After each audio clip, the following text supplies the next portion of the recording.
Hey, everybody. This is your daily dose of all things royal.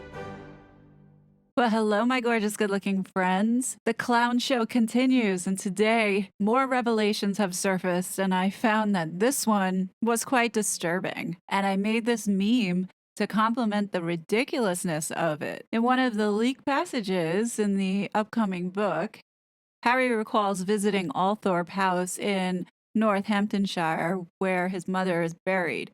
During the visit, which took place on the 20th anniversary of her death, the Duke of Sussex left Meghan alone for a private moment. And this is what he's quoted saying: "When I returned, she was on her knees with her eyes closed and her palms flat against the stone." Noting that the Suits alum was asking the late Princess of Wales for clarity and guidance. The couple's visit came as Meghan tackled the public scrutiny from the UK press due to her relationship with Harry. The California native who tied the knot with Harry in 2018 faced major obstacles during her time overseas. This screams psycho all over it. Remember, the 20th anniversary happened in 2017, in the month of August. So this was before it was even announced that they were engaged. So not only was this woman wearing his dead mother's perfume, but she is also going to the grave and pretending that she has some sort of soul connection with this woman because of all the media scrutiny, or the media scrutiny that she is gaslighting Harry with in order to play on his emotions. To me, I find this extremely sick and twisted. So far, there's been a lot of whoppers being released out into the media at the moment. A lot of it, personally, I don't believe, because we've caught both of them in many, many, many lies over the last few years. Today, New York is railing on Prince Harry. We don't buy this garbage. As I've stated many times over, we see through the bullshit and calling him out for what it is: lies. The writing and made up stories almost has me believe that the ghostwriter that was assigned to writing this really didn't write all of it. And I do remember back in the end of July, I think after Tom Bower's book came out, there was a lot of rumors swirling around that Meghan didn't get along with the ghostwriter and she ended up firing him. So there was speculation that some of this had been written by Meghan, which I totally would believe because it's so sugary sweet and so inaccurate when it came down to talking about Meghan and making Harry look like he was this white knight in saving Meghan. And I truly believe that she wanted to be that damsel in distress and has this book to carry out that narrative. And what supports this speculation is that on his Twitter profile, he doesn't even promote the book in any way, shape, or form, aside from there was a comment made in a tweet, and he was the only one that liked it. So someone replied in about the book, and J.R. Moehringer ended up liking it, saying that almost in agreement that this book is all about me, me, me, me. Now, I'm wondering if it is about Meghan and me means Meghan, or if it's just about Harry. But overall, it doesn't look like he wants his name attached to it. There's a lot of chatter right now in the media about Prince Harry, and I'm not sure if this is what they designed to happen. But in my opinion, I think a lot of people are pretty exhausted, myself included, between the gaslighting, the lies, the inconsistencies, the oversaturation of the media, and not really sure what the purpose or what the end goal is for both Meghan and Harry by doing this. I have a feeling that Harry had to make stuff up. So a lot of the things that we're hearing that sound so outrageous and crazy may not, or most likely, is not the truth. Harry got paid of almost $18 million up front for this book. He had to come back with something sensational. So a blind item came out today, and it says, "The one thing about the ginger-haired one's timeline about the Nazi costume is that when it happened, his brother and his future wife were on a break. She was hooking up with the other roommate. So, even if you believed the ginger-haired one could be talked into it, which he couldn't, his timeline is all wrong. So, one of the broadsides and claims in the book was against Catherine, indicating that it was Catherine and Wills who convinced and coaxed Harry to wear this uniform. I don't know how true this is, but the costume incident was in January of 2005, and that was the year that both William and Catherine graduated university, and they were all living in the same flat. So I don't see that possible. That would be kind of awkward, but you never know. Some of the other ridiculous claims that were made in this book, which leads me to believe that Meghan Markle's responsible, is saying that William and Catherine were religious fans of the show Suits and that Harry worried William and Catherine would hound Meghan for an autograph. Are you kidding? And allegedly, William recoiled from Meghan's hug. I wonder why. I think what we know is absolutely true is that when Harry got engaged, William questioned Harry to say, hey, shouldn't you slow down a little bit and get to know this girl? And I think that that's what set everything off, because Harry didn't feel that William was very supportive of his happiness. William was not thinking with his you know what, he was thinking with his head and wanted Harry to make the right decision and felt that this obviously was a bad decision. What's really fascinating, after knowing the backstory, is going back to William and Catherine's reaction to initially when Harry and Meghan announced that they were engaged. The signs were all there. Let's take a look at Catherine first. What Catherine's saying does not match at all what her body language is saying. William and I are absolutely thrilled. It's such exciting news.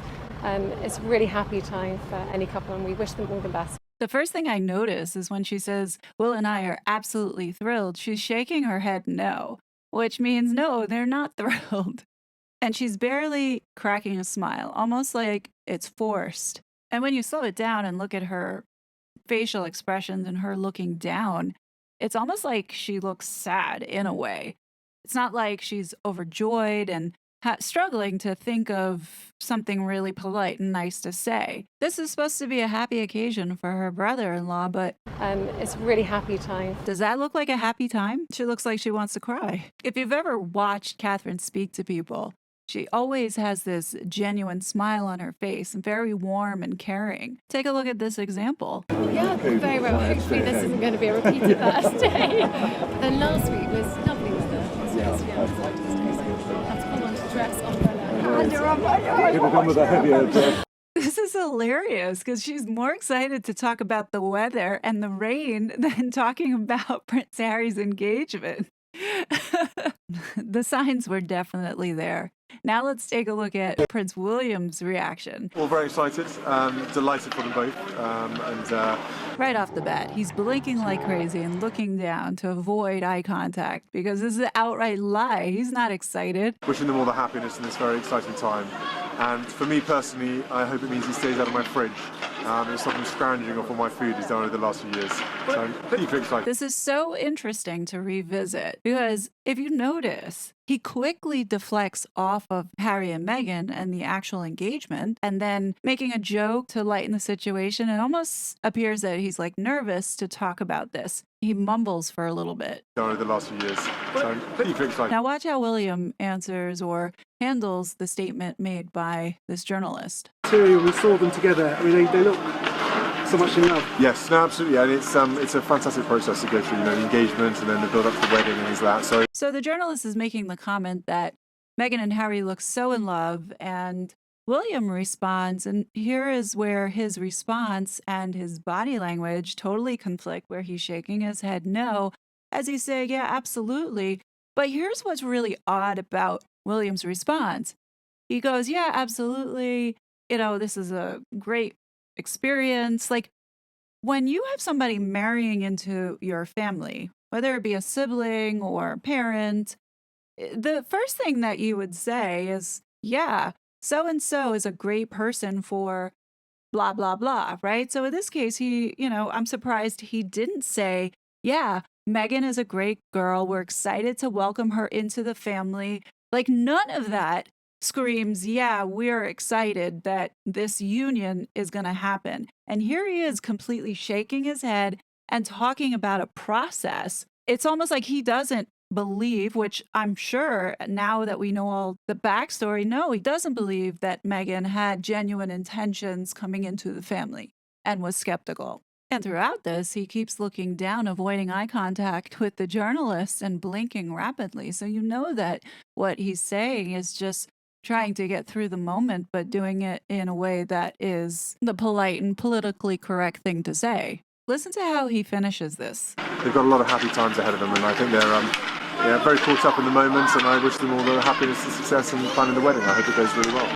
They've got a lot of happy times ahead of them, and I think they're He doesn't believe that they're going to be around for too long. Keeps shaking his head no. I wish them all the happiness and success in planning the wedding. I hope it goes really well. I wish them all the happiness and success in planning the wedding. I hope it goes well. William sounds like he's talking about a business venture and hoping that the launch goes well. None of this sounds like he thinks that it's long term. Neither Catherine nor William said like they were happy for Harry that he found someone to spend the rest of his life with. Seriously, there is no indication that they felt happy, nor did they see this lasting long. I don't think many of us thought this was going to last past 2 years. I think Meghan's going to hold out till Harry turns 40 so she can get her hands on that inheritance. That's what I believe. The last thing I want to cover in this video is something I found very interesting in Harry's book.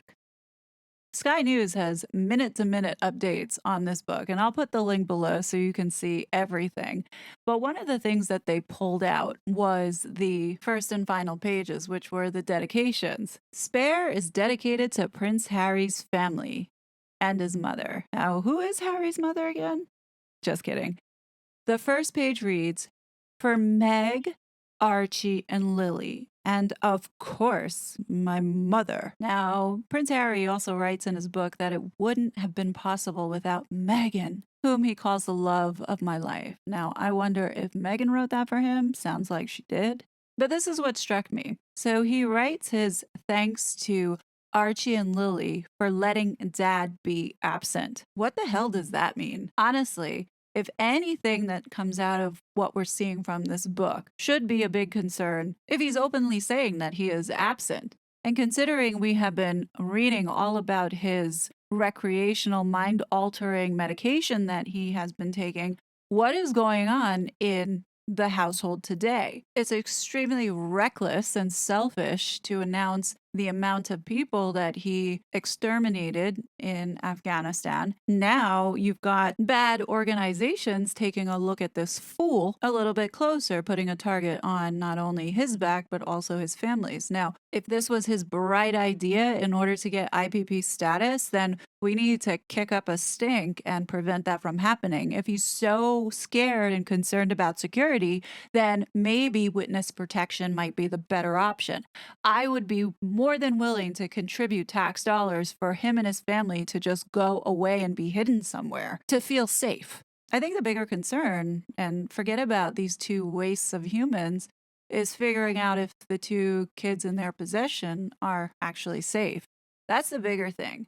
You have two adults who are compulsive liars, of that, one being a narcissistic sociopath. Who's to say that those kids are in good hands?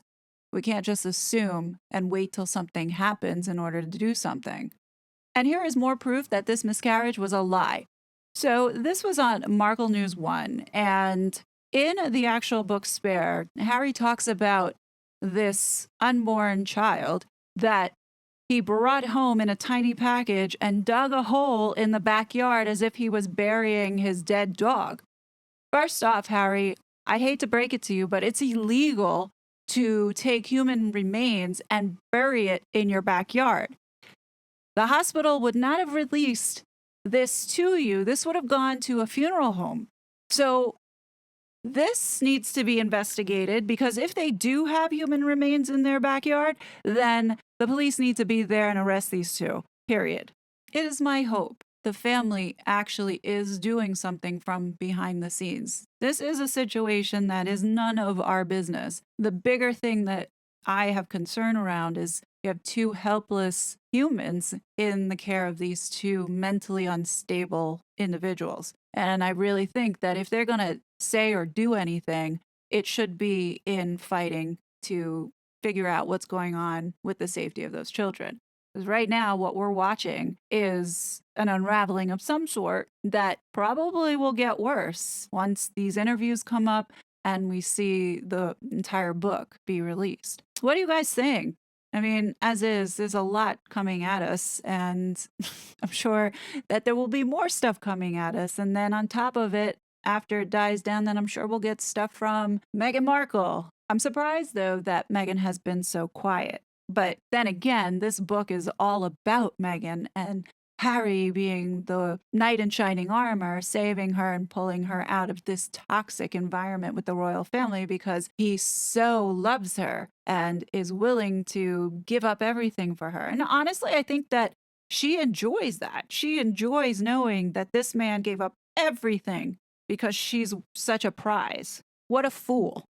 Leave your comments below. I will be back soon with more content. And until then, be safe. And I'll talk to you soon. Bye. It was such a fraud.